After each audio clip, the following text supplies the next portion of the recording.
Hi there. Hi. No, let's try that again. Why? Okay, hi.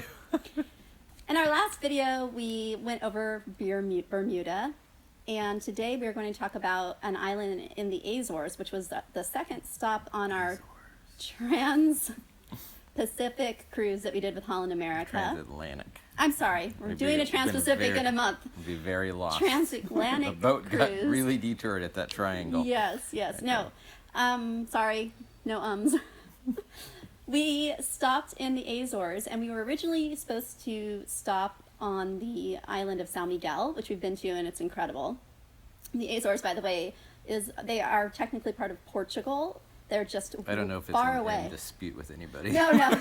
It's just they're halfway almost between here and we're in Portugal and the U.S. Yep. So anyhow, we stopped in Terceira, and I'm sure I'm butchering that.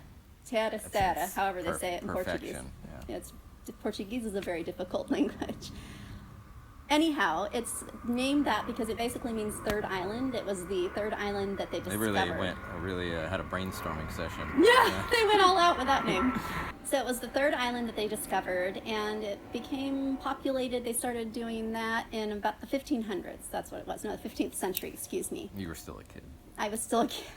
Very funny. Anyhow, and it was a very important spot because it was strategic, being located between Portugal and the United States. It was a strategic spot for the shippings for the ships. For trade? Having difficult time talking today. For the ships for trade between the U.S., Europe, and India as well. So it was a big deal, and it still is. They have a military base there that we went to. Yeah. Because it's up on a hill just outside of its capital city, and it's a beautiful views from But we up there. saw the old Portuguese military base, there is an active U.S. military base as well. Right. We did not see that. I mean, we saw it in the distance, but we didn't go there. Right. And the capital city is listed as a UNESCO heritage site, and I think it's all wrapped up with the fact that it was such an important spot for the ships. We didn't actually spend much time, really, if any, in the actual No. So what we did, and we've mentioned this before, is oftentimes we don't necessarily take tours through the cruise ships because we can find better deals or things that are a little more intimate, not these big, we prefer small groups or private. Not getting on a big bus. Yeah. So when we can, we kind of set things up on our own, and we found a great guy named Hidalgo. Let me see, how do you pronounce his name? Hildeberto. There you go. Hildeberto, who runs something called Taxi Amigo, or Friend Taxi. And he lived in the United States for, I think it was like 10 years. Mm-hmm. So he spoke really good English. Spoke English well. Better than you, apparently. He spoke English well. Anyhow, and so we had our own private tour with him and our son and the couple that was traveling with us, and it was great. Yeah, highly recommend him for a tour operator for sure. We can maybe put a link to him in the comments. Anyhow, so he took us all around the island. It was great. They were getting ready for bullfighting season. Mm-hmm. And so he actually took us by a field of bulls, and we chatted with them for a little bit. Like where the farmers, or not farmers, whatever you call them, cattle ranchers, mm-hmm. where they're raised and kind of, hang out before the fights. Right. Yeah. And that was actually on the road that was out to another cave. We visited a cave on our last stop in Bermuda, and this stop we went to a cave as well, but it was a different kind. This was an actual volcanic cave, and it was very cool. Yeah, I would say I found it more impressive than the Bermuda caves as a stop, but not to discount them. No, I thought the caves in Bermuda were beautiful. I think they were really different. They're very different. Kind of hard to compare This the two. one kind of really opened up to be more expansive, and you had like the greenery like coming down and growing down into it to where like the light stopped, and then it transitioned into the darkness of the cave. Right, and then there was water in there. Yeah, and you could walk down to the bottom and look up, and you're just basically looking at like a hole in the earth, and all of a sudden, and as you got closer to the light, you'd see all these ferns and water dripping down the sides. Right. It was quite impressive, and we can put a link to the name of the cave in the Yeah, and it formed a natural audio chamber. Like it had really good acoustics in it. Yeah. So our tour guide, Hildeberto sang some opera type music. Yes. Along with one of the other passengers from our ship, ended up kind of doing a duet with him spur of the moment, and it sounded really amazing. It was really cool, and everyone just kind of stopped and listened for a while. It was really and then really we cool. started singing, and everybody dispersed. We didn't sing. We would not do that to people. Another thing that we did was kind of fun, and it just happened spontaneously, was the couple that we were traveling with. We were noticing that there were all these dairy farmers everywhere, and that they do milking kind of on the go.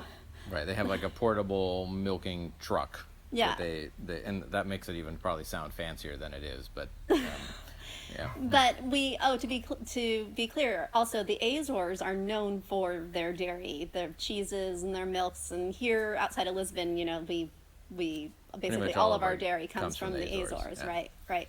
So our friend asked, kind of jokingly, if we could stop and talk to the farmers and try some milk. Fresh milk. Like right there in the field. Which, basically then we all started making lots of jokes about how we would do that. And then before we knew it, our driver was pulling over and talking to a couple of these dairy farmers about they were really nice milk.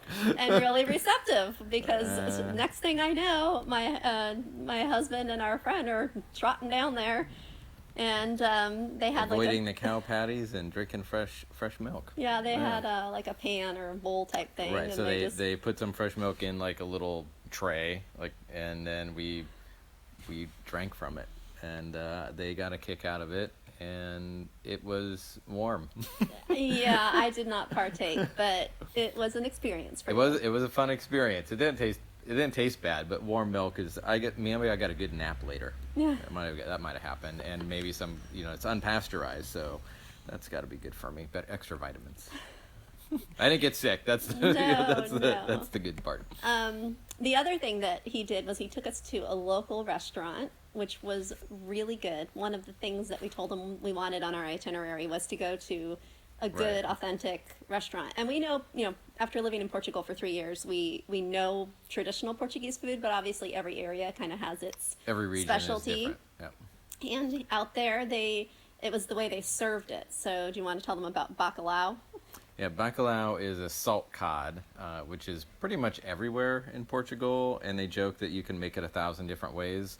So think of like the beef jerky of fish, but you don't eat it. You don't eat it in that way. You then soak it in a cream or a sauce or herbs, or you find some way to kind of reconstitute it into your dish. But they sell it and buy the salt cod, and it's actually originally from Norway. So if you're familiar with like Bergen and their salt cod, it's the same thing. It was imported here at some point and heavily adopted. Yeah, you cannot walk into a grocery store in Portugal without smelling it. And we joke that it looks like odor. They look like gremlins because they're like flattened out and they have like a weird shape. So we call them gremlins. Well, like the gremlin that got ran over. Yeah. Yeah. But anyway, it doesn't have the best of smell before it's prepared. So it's a little off-putting if you're not into fishy smells, which I'm not. So, but we went with the word of it's kind of like and everywhere in Portugal it seems a traditional dish, but here they make it in like a clay pot. It was like a tile. It looked like a roof tile or something. Right, like an inverted roof tile. Mm-hmm. Anyway, they bake it in the oven in this clay pot, and we kind of took their word for it that it was really good. It was really good. It was super tasty. And if you're not into that or it sounds off-putting, they also did chicken in like a similar cream sauce with potatoes that was also very good. But if there's more than if there's 3 or 4 of you, I would say get one of each. So you can at least try it because it's good. Yeah, and the restaurant was really nice. We're always kind of leery because you don't know if the tour guide is taking you there because he's, going to get a kickback or. Right. And the food was very good. I think it was like $15 including wine. I mean, it was not expensive. And it had a beautiful view. It was right on the cliff above the water. So if you do decide to go to Terceira and go with Taxi Amigo, definitely I would ask him to take you to that restaurant. Yeah, and we'll put the name of it in there if we can find it. Yeah. Another thing that we did was he took us to a church in a little town on the way up to the capital city. And it was really neat because we went in and they were restoring some medieval frescoes. So really old, and it was kind of cool to watch that process. Yeah, we stood there for hours. Okay, we didn't stand there for hours, but it was cool to see. It was cool to see, and it's always just amazing coming from the States, that what we consider old is not really all that old. No.